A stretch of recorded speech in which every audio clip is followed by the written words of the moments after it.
इस हफ्ते बहुत सारा कंटेंट एक साथ आ गया, जितना देखा नहीं उससे ज्यादा तो मिस कर दिया होगा। टेंशन नॉट, अभी हम जिंदा हैं। याद दिलाती हूँ ना क्या रह गया। मिस्ट्री 8 एपिसोड्स की सस्पेंस थ्रिलर वेब सीरीज है ये, जो डायरेक्ट हॉटस्टार पे रिलीज हुई है। कोई सीजन 2 का पंगा नहीं, सिर्फ 5 घंटों में शो खत्म, पैसा हजम। कितनी गाली दी है ना हम लोगों ने इंडियन टीवी सीरियल्स को। कभी सोचा था वो सीरियल वाले एक्टर्स ओटीटी पे आएंगे और इस तरीके से दिमाग हिला के चले जाएंगे। हाँ, तो मिस्ट्री का हिडन मीनिंग आप समझ गए होंगे। मिस्ट्री शो का जासूस वाला आइडिया थोड़ा थोड़ा देसी शेरलॉक होम्स जैसा महसूस हो सकता है, बट एक्चुअली में ये एक दूसरे हॉलीवुड शो मॉन्क का हिंदी रीमेक है। वहाँ के केसेस को बस इंडियन लोकेशन में बदल के दूसरा जन्म देने की कोशिश की गई है। हाँ, तो शो में आपको सिर्फ एक कहानी नहीं मिलेगी, बल्कि 8 एपिसोड में 4-5 अलग अलग कहानियां दिखाई जाएंगी, जो एंड में जाके किसी तरीके से लीड कैरेक्टर को मकड़ी के जाल में फंसा देगी। कहानी एक देसी डिटेक्टिव की है, जो किसी जमाने में मुंबई पुलिस ऑफिसर हुआ करता था, फिर एक पर्सनल ट्रेजेडी जिसने पुलिस को जासूस बनने पे मजबूर कर दिया। अब इस शो में बहुत सारे केसेस आएंगे, जिनका शॉर्ट में इंट्रो करा देती हूँ फटाफट। एक बड़े से नेताजी भाषण दे रहे थे कि अचानक गोली चलती है और उनका बॉडीगार्ड मारा जाता है। लेकिन किसी ने सोचा होगा इतने बड़े केस को सॉल्व करने का सीक्रेट फ्लावर्स के बिल में छुपा होगा, मतलब फूल ने सबको इंग्लिश वाला फूल बना दिया। दूसरा केस एक साइकिक का है। हिंदी में बोला जाए तो ऐसे लोग जो भूत प्रेत आत्माओं से बातें करते हैं और इंसान की सिर्फ शक्ल देखकर उसका भविष्य बता सकते हैं। और ऐसे ही एक भूत ने इन मैडम को दर्शन दिए और जंगल में एक कार तक पहुंचा दिया, जिसके अंदर एक औरत की लाश मौजूद है।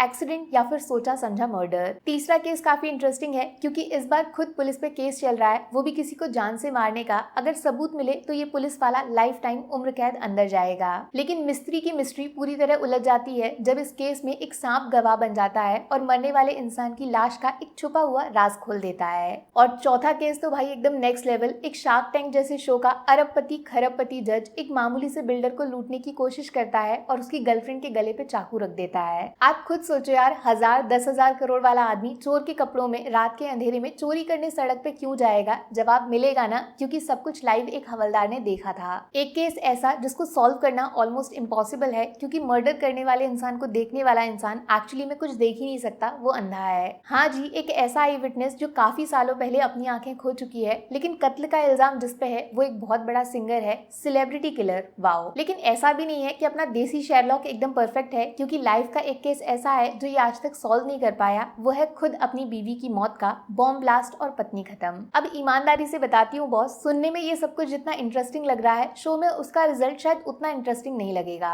थोड़ा सा बचकाने तरीके से केस सॉल्व किए जाते हैं और बड़े आसान तरीके से कातिल पकड़े भी जाते हैं। प्लस ज्यादा serial killer type content expect मत करना, ये शो काफी पारिवारिक टाइप है। इजी वर्ड्स में जैसे सीआईडी देखते थे हम लोग कितने सालों पहले, बस उसको मॉडर्न वर्जन में सोच लो और थोड़ा सा सस्पेंस की क्वालिटी कम कर दो, मिस्ट्री तैयार हो गया। हाँ, बस मोना सिंह की परफॉर्मेंस जबरदस्त लगेगी आपको। राम कपूर एज लीड होशियार है, स्मार्ट है, लेकिन वो देसी शेरलॉक वाला एक्स फैक्टर थोड़ा मिसिंग रह गया। टाइम पास शो है, जिससे ज्यादा एक्सपेक्टेशन नहीं लगाओगे तो खराब नहीं लगेगा। 5 घंटे चलने दो, साथ में बाकी काम भी करते रहो। किलर पकड़े जाएंगे, साथ में आपका फालतू टाइम भी किल हो जाएगा। 5 में से 2 स्टार्स मिलेंगे। केसेस जो सिर्फ सोचने में तो मस्त लगेंगे। दूसरा, केसेस की कास्टिंग जबरदस्त है, अच्छे एक्टर्स एवरेज सस्पेंस को भी उठा देंगे। नेगेटिव्स में बच्चों की तरह केस सॉल्व होना। दूसरा, 5 की जगह सिर्फ 2 केसेस दिखाते, लेकिन दिखाने का तरीका सीरियस होना चाहिए था। तीसरा, कुछ फालतू साइड कैरेक्टर जिनसे शो लंबा हो गया। सच सच कमेंट करके बताओ, इतने सारे ऑप्शन में से इस हफ्ते क्या देखने वाले हो। बाकी वीडियो में कुछ पसंद आया हो या फिर कुछ शिकायत करनी हो तो मैं आपको इंस्टाग्राम पे भी मिल जाऊंगी, वरना थोड़ा सा इंतजार करिए। मिलूंगी आपसे अगले वीडियो में। Take care, bye bye.